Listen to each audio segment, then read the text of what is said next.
ඉතින් ආයිබෝවන් මගේ යාළුවෝ කොහොමද ඉතින් සියලු දෙනාට අද ඉන්නවා ලංකාවේ ගොඩක් දෙනෙක්ගේ ආකර්ෂණය දිනාගත්ත පට්ටම ලස්සන තැනක පළවෙනි තැන.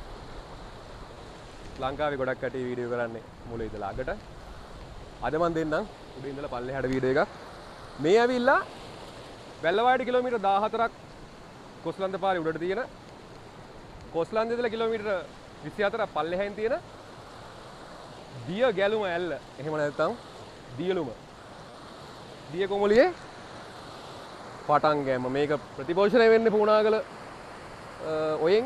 ඉතින් මේ තමයි පටන් ගැම්ම. පටන් ගැම්ම කියලා කිව්වහම ඔයාලා සමහරට අහන්න පුළුවන් මෙතනින් පල්ලෙහාට කඩන් වැටෙන කෑල්ල කෝ කියලා වෙලා. කඩන් වැටෙන කෑල්ල ඉතින් තව චුට්ටක් පල්ලෙහාන්. මේක තමයි පටන් ගැම්ම. ඉතින් මෙතනින් පල්ලෙහාට තියෙනවා පට්ට ලස්සන දර්ශන කීපයක්. මොකද හේතුව මේක ලංකාවේ වගේම විදේශිකයන්ගෙත් ගොඩක් ආකර්ෂණ දිනාගත්ත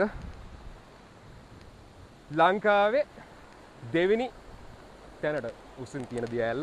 මං හරි විදියට නම් ඉතින් මේක මාරම ලස්සනයි.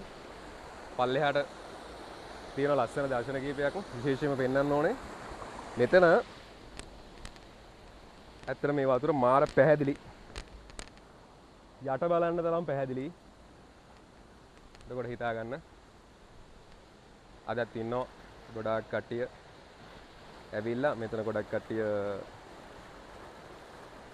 සෙල්ලම් කරන තැනක් නාන තැනක්. ඉතින්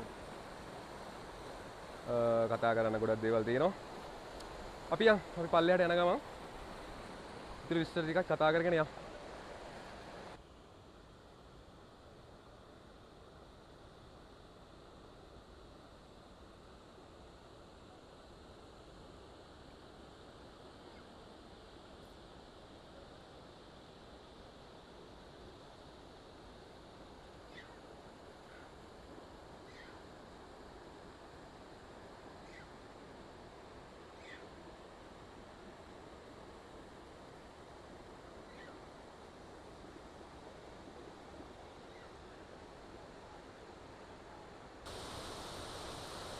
ඉතින් හැමදාම දියලුම දිය කොමලිය පහලින් දැන් දකින්නට අද විශේෂයි.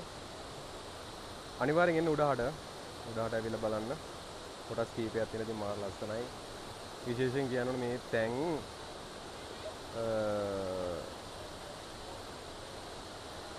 අපේ දේශීයත්වයට වැඩි විදේශීයත්වයට එහෙම නැත්නම් සංචාරක ආකර්ෂණය දිනාගත්ත තැනක්. ඉතින් ගොඩක් කට්ටිය එනවා. ඉතින් ඇවිල්ලා බලනවා. ලස්සනයි. ඉතින් ස්වභාවධර්ම විශ්වක නිර්මාණයක්. ඒත් එකම ගොඩක් කට්ටිය ෆොටෝ ගන්න. ඉතින් නාන්ද ඒ වගේම පට ලස්සනයි. පට්ටම දේවල් ඇතුළත් වෙලා තියෙනවා. ඉතින් මෙතනින් පහළට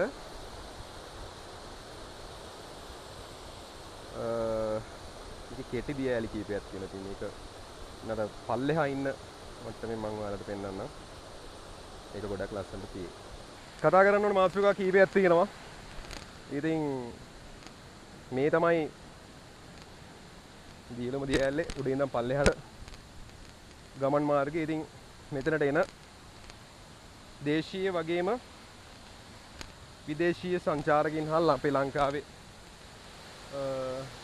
ආදරණීය මිනිස්සුන්ට මේ පරිසරය මේ විදිහට තියාගන්නකොට ඇත්තටම ගොඩක් ලස්සනයි. අඩුම ගානේ ට්‍රොෆි කොලයක්වත් නැහැ. අපිට දකින්න හම්බෙන පළවෙනි ඇල්ල මේ. මේක තමයි දියලුම ඇල්ලේ පළවෙනි ඇල්ල. මාර ලස්සනයි. ඉතින් ඒ වගේම තමයි කියන්න වචන නැහැ මෙතන මෙහාට කොහොමද කතා කරන්නේ මොනවද කියලා හිතා ගන්න බැරුව ඉන්නේ. මොකද එතන ලස්සනයි. ස්වභාවයෙන් ආදරය කරන අපේ යාළුවෝ. ඉතින් එන්න ඇවිල්ලා මේක අනිවාර්යෙන් බලන්නම ඕනේ. ඉතින් ඇත්තට මේක වෙනස්ම අත්දැකීමක්.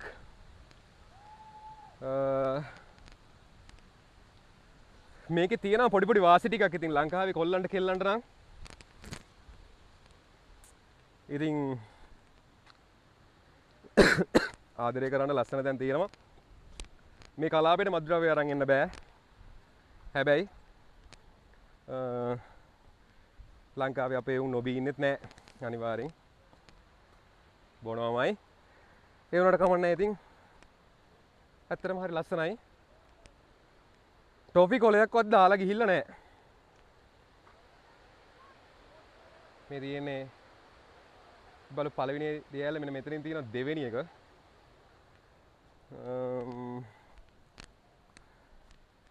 අපි බලමු පල්ලෙහාට බැහැගෙන ගිහිල්ලා බලමු. මේ තියෙන මේකේ දෙවෙනි කෑල්ල. දෙවෙනි දියැල. ඉතින් මං ඉස්සලා පෙන්නුවා පළවෙනි තැනින් දෙවෙනි කෑල්ල මෙන්න මේ විදිහට පල්ලෙහාට තියෙනවා. ඉතින් මම ලස්සනයි අද ගොඩක් බිසි කට්ටිය. ඉතින් ඇත්තටම ගොඩම බිසි. ගොඩක් කට්ටිය ඉන්න. ඉතින් ලස්සනයි ආඩම්බරයි ශ්‍රී ලංකාව ගැන. ඉතින් සුන්දරව වෙල්ලස්ස ගැන ආඩම්බර වන මේ අපේ දේවල්. මේ අපේ ජාතිය, මේ අපේ සංස්කෘතිය, මේ අපේ දේවල්. ඉතින් මේ දේවල් රැක ගන්න ඕනේ. මේකේ විශේෂම විස්තර ටික මම වල පල්ලෙන් අරගෙන එනවා.